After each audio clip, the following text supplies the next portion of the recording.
గత ప్రభుత్వాలు గానీ నేటి కూటమి ప్రభుత్వం కానీ పోలీసులను స్వతంత్రంగా పనిచేయనిస్తే ఆదోనిలోనే కాదు మొత్తం రాష్ట్రంలోనే అక్రమ దందాలకు పోలీసులు అడ్డుకట్ట వేసేవారు. కానీ పోలీసులను ఏ ప్రభుత్వం కూడా స్వతంత్రంగా పనిచేయడానికి అవకాశం కల్పించలేదు. అందువల్లనే నేటి రాష్ట్ర ప్రభుత్వంలో గత ప్రభుత్వం లాగే బియ్యం దందాలు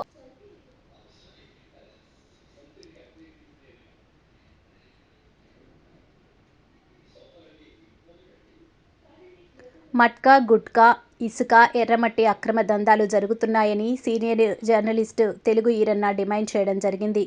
ఒకవైపు చూస్తే ఉప ముఖ్యమంత్రి పవన్ కళ్యాణ్ పోలీసుల మీద కాలు దువ్వుతున్నారు. ప్రభుత్వాలే, రాజకీయ నాయకులే పోలీస్ వ్యవస్థను ఇష్టం వచ్చినట్లు ఉపయోగించుకుని నిర్వీర్యం చేశారు. పోలీసులకు నిజంగా స్వేచ్ఛ కల్పించి ఉంటే ఎక్కడ ఇలాంటి దారుణ పరిస్థితులు ఉండేవి కాదు. ఆదోనిలో బియ్యం దందా పెద్ద ఎత్తున సాగుతుంది. ₹2 కిలో బియ్యం సేకరించి దందా చేసే అక్రమార్కులు, అమ్మేవారు అక్రమ వ్యాపారంలో కూడా సక్రమంగా చిన్న వ్యాపారులకు డబ్బులు ఇవ్వకపోవడంతో వారు ఎమ్మిగనూరుకు బియ్యం తరలించడానికి తీసుకుని వెళ్తుంటే అక్కడ బియ్యం దందా చేసేవారే పోలీసులకు పట్టించి వాహనంలో ఉన్న బియ్యంలో 70% తీసుకుని 30% పోలీసులకు అప్పగించారు. ఈ విధంగా అక్రమ దందా వ్యాపారులు అక్రమాలు ప్రజలందరికీ తెలిసిపోయాయి. 5 నెలల కాలంలోనే అదోనిలో కూటమి నాయకుల హామీలన్నీ కూడా నెరవేర్చకపోవడంతో ప్రజలు నమ్మకం కోల్పోయారు.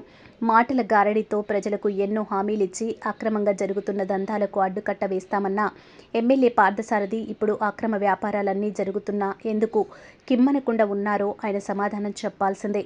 ఎమర్జెన్సీ నిధుల కింద ఆదోనికి 2 కోట్లు ఇవ్వడం చూస్తుంటే రాష్ట్ర ప్రభుత్వానికి ఆదోని పట్ల ఎంత నిర్లక్ష్యం ఉందో స్పష్టమవుతుంది.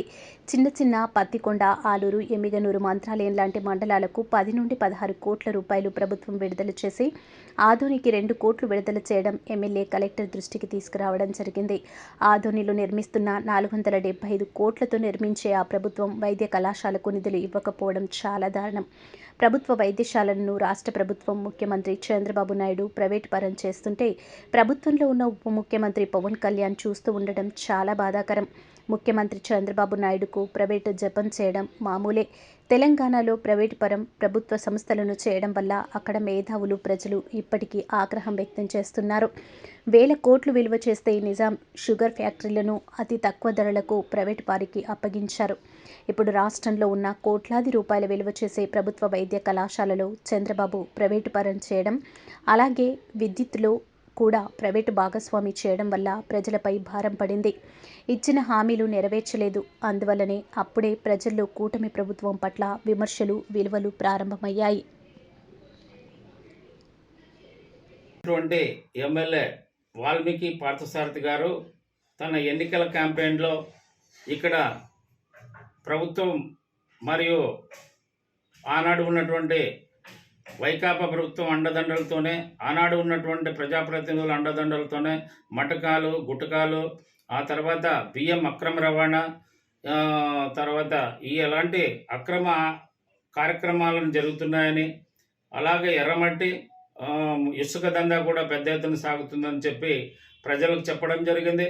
భూ కబ్జాలను అరికడతానని చెప్పి ఆయన ఎన్నికల క్యాంపెయిన్లో హామీలు ఇవ్వడం మనం అందరూ చూసాం.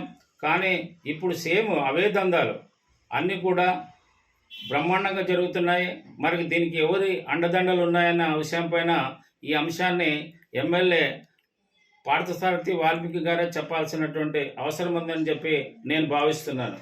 ఈ అక్రమ దందాల్లో ముఖ్యంగా బియ్యం, పేదల కడుపు నింపడానికి వేసినటువంటి బియ్యము సక్రమంగా వేయకుండానే డీలర్ల నుంచి, ఒక్కోసారి డైరెక్ట్గా స్టాక్ పాయింట్ నుంచి కూడా బియ్యాన్ని తరలిస్తున్నారని చెప్పి నాకు సమాచారం ఉంది నా దగ్గర. అలాగే ఆదోనిలో ఒక స్టాక్ పాయింట్ కూడా ఏర్పాటు చేసినట్లు కూడా సమాచారం ఉంది. ఆ తర్వాత ఆ చిన్న చిన్న వ్యాపారుల వద్ద కొనుగోలు చేసి డబ్బు ఇవ్వకపోవడంతో కొంతమంది వ్యాపారులు ఎమ్మిగనూరుకు బియ్యం తరలిస్తుండగా అక్రమ బియ్యం దందా చేస్తున్నటువంటి అధికార పార్టీ కూటమి నాయకులు పట్టించి దాన్ని పోలీసులకు అప్పగించారు. అందులో ఉన్న సరుకును 75% తీసుకొని 20% మాత్రమే ఉంచి కేసు నమోదు చేసినట్లు ఇక్కడ ప్రజలందరిలో కూడా స్పష్టంగా వార్తలు వినిపిస్తున్నాయి.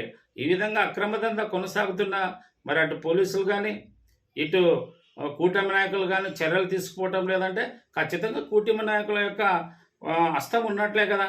కాబట్టి అక్రమ దందాలు అరికడతానన్నటువంటి ప్రజాప్రతినిధి ఇవాళ అక్రమ దందాలు ఆయన మద్దతుతోనే సాగుతున్నాయని చెప్పి ప్రజలందరికీ తెలిసిపోయింది. కూటమి ప్రభుత్వం పైన అప్పుడే విమర్శలు కూడా ఆదోని ప్రజల్లో బయలుదేరాయని చెప్పి నేను భావిస్తున్నాను. ఇప్పుడు ఇతని ఎన్నికలప్పుడు హామీలు ఇస్తే అందరి ప్రజల్ని ఇక్కడ అభివృద్ధి చేస్తా, రోడ్లు అభివృద్ధి చేస్తా, గ్రామాలని ఎటువంటి సమస్యలు లేకుండా చేస్తా అని చెప్పి ప్రతి మీటింగ్ సమావేశాల్లో చెప్తూ వస్తూ ముందుకు వస్తున్నారు సార్. ప్రజలు ఏమంటున్నారంటే మాయ మాటలతో పుసుగొలిపి చెప్పడమే తప్ప అభివృద్ధి మాత్రం అంతంత మాత్రమే, ఏమి ఎక్కడున్నా అక్కడే గొంగడి కానీ ఏమి చేయలేకపోయినారని చెప్పి ప్రజల అభిప్రాయం వ్యక్తం చేస్తున్నారు సార్. దీని అభిప్రాయం ఏమి? దాని మీద అభిప్రాయం చెప్పాల్సిన అవసరం లేదు. మనము ఎమ్మెల్యే పార్థసారథి వాల్మీకి గారి వాక్చాతుర్యం ఉంది వాళ్ళకి. ఆ వాక్చాతుర్యంతో ఆయన సమస్యల్ని పక్కదారి పట్టించగలడు. సమస్యల్ని తీర్చడానికి ఆయన ఇప్పటి వరకు చేసినటువంటి కార్యక్రమాలైతే నాకు కనిపించలేదు. ప్రజలను మాత్రం మాటల గారడితో మాయ చేస్తాడు. అందుకే చివరికి వామపక్ష పార్టీలకు చెందినటువంటి గ్రామాలు కూడా ఆయన ఏదో చేస్తాడని చెప్పి ఆయనకే ఓట్లేశారు. ఆయన వాక్చాతుర్యం అంత స్థాయిలో ఉంది కాబట్టి ఆయన ఇప్పటివరకు చేసినటువంటివి పనులు మాత్రం ఇప్పుడు ఎన్ఆర్ చేస్తూ వచ్చిన 2 కోట్లతో ఏదో చేస్తున్నారని చెప్తున్నారు తప్ప ఇంకోటి ఏంటంటే కార్యక్రమాలు చేయకుండా పోని మళ్ళీ రోడ్లు వైండింగ్ పేరుతో చివరికి మున్సిపాలిటీ వాళ్ళ దుకాణాల వద్ద ఉన్నటువంటి కూడా మెట్లు పలగొట్టడం చాలా అవమానం, చాలా దురదృష్టకరం. మరి వ్యాపారస్తులు దుకాణాలకి మెట్లు లేకపోతే ఎట్లెక్కుతారు వినియోగదారులు? కాబట్టి ఈ అంశాన్ని కూటమి నాయకులు ఖచ్చితంగా చేయాలి. పట్టణము గతంలోనే NH వాళ్ళు పట్టణం నుండి రోడ్డు వేయడానికి సిద్ధంగా